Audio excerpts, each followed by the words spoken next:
You know, the Democrats were talking about canceling student debt. At least that's something that Joe Biden ran on. We wanted the whole thing canceled. I'm a person who supports progressive policies such as erasing student debt. If you take away student debt from students, they're not going to sock their money away in the Cayman Islands. What are they going to do with their money? They're going to put that money in their pockets and take it down to the dealership and buy a car, or maybe buy a home, or maybe pay off some debt, or maybe help their mom because we don't have health coverage. Maybe get an operation they need. I don't know, but I don't think erasing student debt would do anything other than boost our economy. I've been talking about that.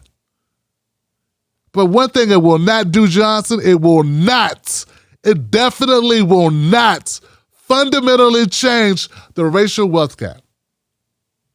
It won't happen. So they like using the backs and the plight, the degradation, the pain, the condition of black folks in order to undergird their own policies. Here goes Chuck Schumer playing the violins of the poor black folks. So give everybody some help. For our whole economy, there's hardly a better way to give a shot in the arm to this economy than this. As I said, canceling student debt would also, a passion of the three of us, would deal with decades of economic injustice and racial inequality. Student debt falls disproportionately on black and brown borrowers, many of whom are first-time college graduates. Canceling up to $50,000 in their families. Canceling up to $50,000. You know, Johnson. You know what, Johnson? You know what would help black folks? You know what would help us? Reparations, Chuck. That's what will help us. I know it's a horrible word to say, but if the goal really is to help black folks, why not just do something to help black folks? Like if you recognize, hey, an injury has occurred, why all the song and dance, man? Why all the tap dancing through the meadows? We don't need to walk through the meadows. Why don't we go directly to the problem and solve the problem by going directly to the source of the problem and helping those people, those particular people? Yeah, you know, when the Japanese were put in internment camps, we didn't give money to Filipinos. We didn't give money to Latinos. We gave money to Japanese people that were put in those internment camps because those were the injured people. Chuck Schumer says, hey, I know what to do to help the Japanese in internment camps. Just help everybody. That don't make no damn sense. So the logic that Schumer possesses here is whack as hell. It don't make sense, makes no sense, and it's asinine.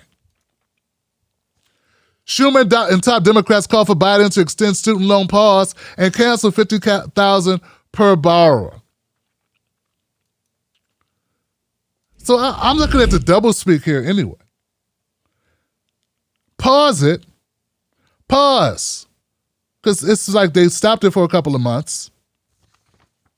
And now Schumer's advocating. Schumer, Elizabeth Warren, and Representative Ayanna Pressley called for President Biden to extend the moratorium on student loan payments and cancel $50,000 per borrower.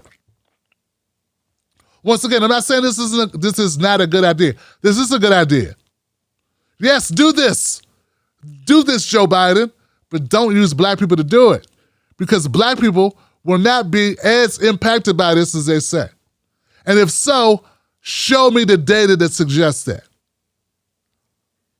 I can show you the data that says otherwise.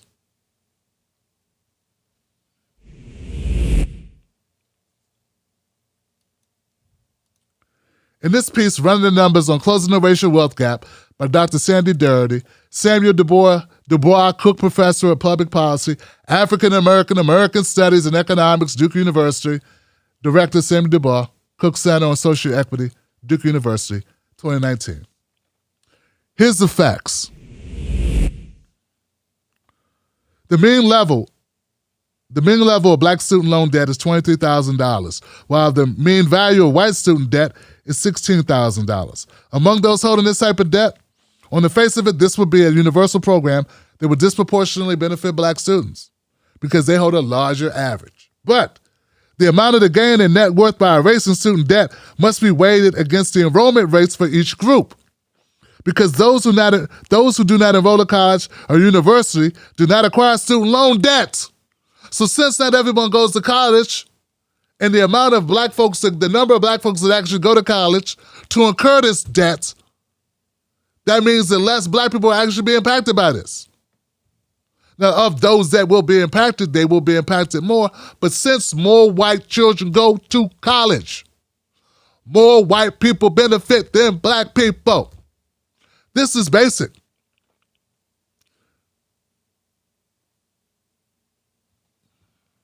Adjust the amounts. Whites currently have a higher enrollment rate than blacks, 41% versus 36%. Adjusting the amounts by enrollment rates, the black gain in wealth becomes 8,424, while the white gain in wealth becomes 6,560.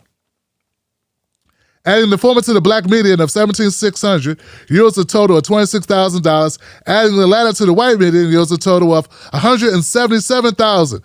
Taking the difference, the remaining gap between blacks and whites is $151,536, a decrease of only $1,864, or a mere 1% of the original median gap. 1% of the original median gap. 1% reduction in the actual wealth gap, racial wealth gap.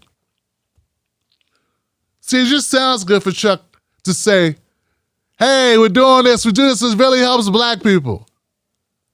It just sounds good. It's a talking point. It's a narrative based on distraction. And just like when I talk about critical race theory, just when I talk about history, when I talk about racism, when we talk about these things being taught in schools, to not talk about it allows false narratives to persist. A false narrative like this by Chuck Schumer. And I'm not saying, once again, I want this to happen. I want student debt reduction in the amount we could get. I want the more the better. The more the better, and I push for that. I advocate for it. But stop using our plight to get to it. Stop pretending. Stop lying to your kids that you're helping black people by helping everybody, and that black people are going to be so good afterwards. When in reality, white people are going to benefit as much or maybe more than we are, and it's not going to change the dynamics because we're so far behind, folks. I'm going to say this and leave it alone. Black people are so far behind when it comes to racial wealth gap, this ain't going to get it. This is like giving a well a Tic Tac. Shout out to Adele Givens. That's what this would be. White kids, your parents are lying to you. Papa is full of shit, okay? Amy, your uncle is full of shit, okay? Chucky is full of shit. This ain't gonna change us. Now, if you want to change it, there's a way to do that, but it's gonna cost you some political capital. And it may mean some white people get mad at you because they've been misinformed for so long about black folks' struggles. They look at LeBron and Oprah and think we're good. The only way to change the racial wealth gap that I've seen is reparations. Actually going to the people that you need to help and saying, hey, you guys good? Hold on. Let me help these people. Because these are the people who we had institutional obstacles to their success by the government. Not random Karens, though Karens are annoying, institutional roadblocks instituted systemically on purpose to deprive black people from the pursuit of happiness. Equity. Ain't no way around it, man. I got a broken leg. You don't help my broken leg by helping everybody's leg. You help my leg. And if you're not going to do that, at least stop pretending and telling everybody, hey, everybody, let's all help Tim Black's leg. Step right up. Let's help Tim Black's leg while you bandage up everyone else.